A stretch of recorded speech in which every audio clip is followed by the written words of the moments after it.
정차 및 주차 금지. 그다음에 정차 및 주차 불가 장소. 요것도 시험 자주 나옵니다. 정차 및 주차 불가 장소가 있고요. 그 밑에 쭉 밑에 보시면 중간쯤에 주차 금지의 장소가 있죠. 그죠? 주차 금지의 장소. 그래서 정차, 주차 불가 장소가 있고, 그다음 주차 금지 장소가 있어요. 그래서 이거는 주차 금지라는 것은 뭐야? 주차는 금지되는데 정차는 된다는 이야기죠. 그죠? 그래서 위에 보면 이거는 위에 보면 정차도 안 되고 주차도 안 돼. 즉 잠깐 있는 것도 안 되고, 그다음에 주차는 더 안 되고, 그죠? 그런 이야기고, 밑에는 주차 금지. 주차는 안 되는데 잠깐 세우고 또 볼일 보고 이거는 된다는 얘기죠. 그래서 구분하셔야 돼요. 구분하셔야 됩니다. 다시 위에 정차도 안 되고 주차도 안 된다. 그런 장소가 어떤 데냐? 교차로, 횡단보도, 건널목, 보도와 차도로 구분된 도로의 보도, 교차로의 가장자리나 모퉁이로부터 5m 있는 곳. 다 우회전하고 이런데 된 차들 되게 많죠, 그죠? 짜증나죠? 그래서 5m 있는 곳에서는 정차도 잠깐 세우는 것도 안 된다. 안전지대 사방으로부터 10m. 그 다음에 버스, 여객, 자동차 정류지임을 표시하는 기둥이나 표지가 되게 길죠. 버스 정류장 생각하시면 돼요. 버스 정류장에서 몇 미터? 10m. 철길 건너목 가장자리 또는 횡단보도부터 10m 이내인 곳에서는 정차 잠깐도 세우지 마라 이 말입니다. 그 다음에 밑에 보면 주차 금지. 이거는 잠깐 돼도 돼. 근데 주차 금지의 필수적 장소. 터널 안 다리 위 화재 경보기로부터 3m 있는 곳. 그 다음에 각 목이라는 밑에 이제 하나하나 열거된 거 있잖아요. 5m 이내인 곳. 소방용 기계 기구, 소방용 방화물통, 소방전.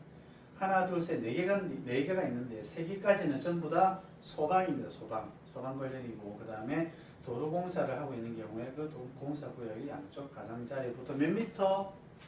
5m.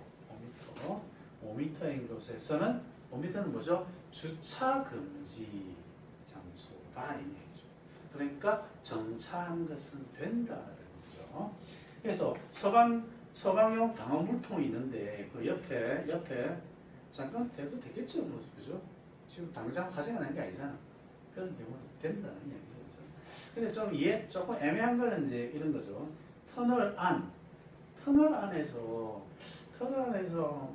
차 대놓고 잠깐 볼일 본다? 좀 이상하죠. 그 다음에 다리도 좀 그렇죠. 그래서 객관식 시험을 공부하실 때는 이런 걸 외우셔야 돼요. 이런 거를 조금 내 느낌에 이건 좀 아닌 것 같은데 라는 것을 자세하게 좀 확실하게 외우셔야 된다. 그 다음 밑에 봅시다. 정차 방법. 정차 방법. 밑에서 두 번째 줄에 50cm.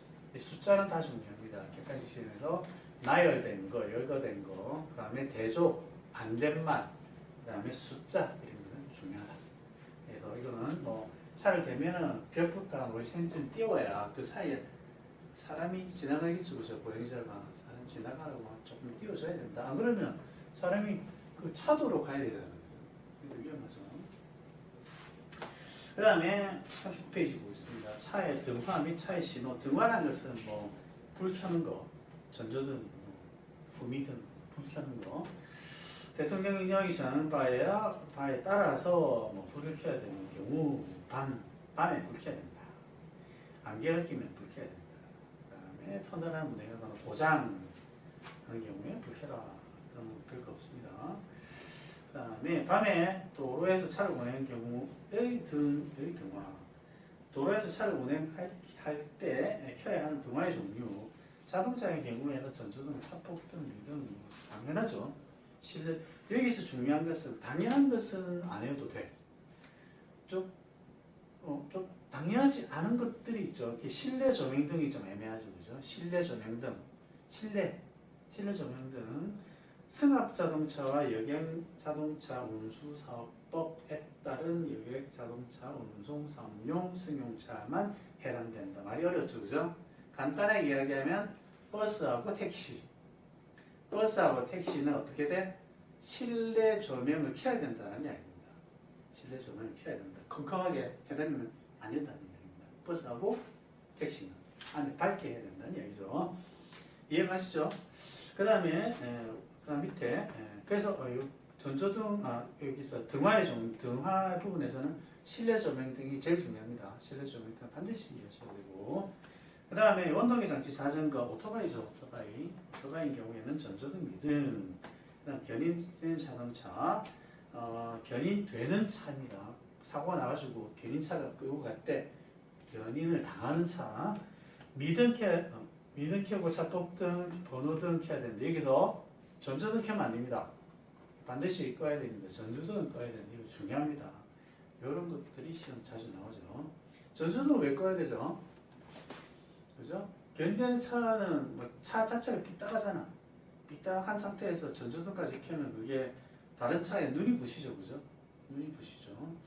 차를 거꾸로 끌고 가는데 뒷차 따라오는데 전조등 켜봐. 그러면 정신 없죠. 그래서 위험하니까 전조등을 꺼야 됩니다. 그 다음에 도로에서 정차하거나 주차할 때 켜야 되는 전등의 종류. 넘어갑시다. 아까 한 것 같습니다. 그 다음에 밤에 운행할 때 동화의 조작. 마주보고 진행할 때 등화의 조작, 전조등의 밝기를 줄이거나 불빛의 방향을 아래로 향하게 하거나 즉 하이빔 켜지 마라 이 소리죠. 마주보고 하이빔 켜면 눈이 부시죠. 눈이 부시는 걸 우리가 현혹이라고 합니다. 현혹 눈이 부셔. 눈이 부셔. 현혹 눈이 부셔서 잠깐 동안 앞이 안 보이는 현상 말하죠. 그 다음에 넘어갑시다. 그 다음에 40페이지 차의 신호. 차 신호 해야 된다. 그 다음에 신호의 시기 봅시다. 신호의 시기. 그 행위가 끝날 때까지 요 밑줄. 차의 신호는 깜빡이 같은 경우에는 그 행위가 끝날 때까지 밑줄. 끝날 때까지. 보통 이제 진행하다가 깜빡 한 3번 정도 하죠. 3번, 4번 깜빡 하다가 아직 다 안 들어왔는데 하고 이제 끝냅니다. 그렇게 하지 마라.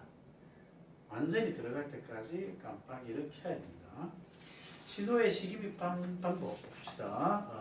이거는 좌회전. 처음에 이 표에서 보면 왼쪽 부분에서 보면 신호를 하는 경우 되어 있고 좌회전 할 때 어떻게 하냐. 그 다음 그 밑에는 우회전 어쩌고저쩌고 그 다음에 정지할 때 후진할 때 어쩌고저쩌고 이렇게 되죠. 그죠? 그래서 좌회전 할 때 어떻게 해야 되냐. 좌회전 할 때 보통 좌회전 깜빡이 켜면 되잖아요. 고개신 나오는 게 아니고 수신호 하는 게 있습니다. 그게 중요합니다.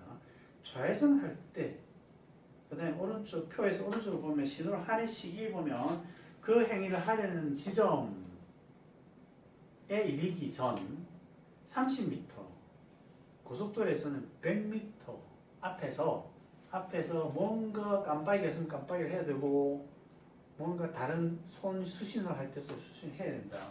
수신을 어떻게 하는지 봅시다. 좌회전입니다. 좌회전. 왼팔을 수평으로 펴서 차체 왼쪽 밖으로 내밀거나 오른쪽 팔을 차체 오른쪽 밖으로 내서 팔꿈치로 굽혀서 수직으로 올리거나 방향지시 등을 키우면 됩니다. 그죠? 근데 이 수신호도 외워주셔야 됩니다. 실제로 몇 번 이렇게 자기가 모션 해보면은 금방 이게 이해가 될 겁니다. 그래서 수신호도 공부하셔야 돼요.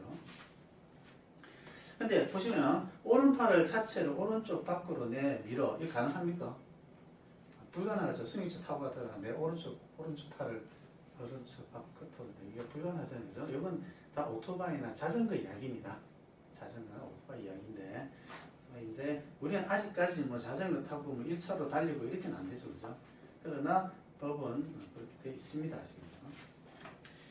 우리도 그런 때가 올 수도 있습니다. 그러면 자전거 타면서 내가 좌회전하고 싶다. 좌회전 하면서 쭉 갈 수도 있다. 법은 되어 있습니다. 우회전도 어떻게 하냐. 이것도 아셔야 되고 정지 후진할 때 이것도 직접 손을 한번 해보시고요. 이거 외우셔야 됩니다. 그 다음에 성차 또는 적재 방법. 성차인의 초과 적재한 위반 봅시다. 41페이지 차종별 안전기준. 자동차 고속버스 고속버스 운송 사업용 자동차, 고속버스 및 화물자동차를 제외한 여기다 슬래시 보세요. 제외한 자동차의 승차 인원은 승차 정원의 동그라미 승차 정원의 110% 이내일 것, 즉 10% 어떻게 10% 봐준다, 그죠? 10% 봐준다. 100명 태울 수 있으면 몇 명까지? 110명까지 해준 그까지는 저 봐준다라는 뜻입니다. 그러니까 고속버스하고 화물자동차는 제외하고 자동차의 승차 인원은 사람은 10% 봐주겠다, 그죠? 그러면 거꾸로 고속버스하고 화물용 자동차는 안 봐준다는 이야기입니다. 거꾸로는 성립합니다. 걔는 고속버스는 안 봐줍니다. 100% 지켜야 됩니다. 그 다음에 그 밑에 점 보면 고속버스 운송 사업용 자동차 및 화물 자동차 승차 고속버스 이거는 승차 정원이 같은 말이죠. 화물자동차에서 당장 표시 봅시다. 화물자동차나 고속버스는 일반 도로에서도 승차 정원 넘어설 수 없다. 정원의 고속버스나 화물자동차는 정원을 지켜야 된다. 이러나 저러나 지켜야 된다. 그 다음에 화물자동차 밑에 구조 성능에 따른 적재 중량, 요거는 다르죠. 아까는 인원이고, 요거는 적재 중량이 동그라미. 중량은 10% 봐준다. 이야기는 지금 뭐 고속도로 이런 말 없죠. 그냥 짐은 사람은 10% 뭐 봐주냐 안 봐주냐 뭐 이야기인데 중량 물건을 10% 정도 초과해도 된다. 그 다음에 밑에 화물자동차, 일륜자동차, 소형사, 민륜자동차의 적재 용량에 대해서 쭉 이야기 나오면 다 중요합니다. 대체로 숫자를 기억하래요. 숫자. 적재 용량 길이에 대해서는 10% 가지고 적재 장치 길이에 30cm를 더하고 너비는 후사경으로 뒤쪽을 확인할 수 있는 범위 한도 내에서 봐주고 그 다음에 높이는 화물자동차는 4m 그 다음에 지상하면 좀 더 하면 4m 20cm, 소형 3륜차는 지상으로부터 2m 50cm, 이륜자동차 오토바이는 지상으로부터 2m 높이. 이렇게 숫자는 다 기억하셔야 된다. 됐죠? 그 다음에 승객 또는 승하차자 추락 방지 해야 되겠죠. 그 다음에 적재물 추락 방지, 적재물이 추락하지 않도록 조치를 해야 되겠죠. 다음 페이지 42페이지 정비불량차의 운전 금지 의사 표시 이것도 쭉 읽어보시면 어려운 부분은 없습니다. 잠깐 쉬었다가 하겠습니다.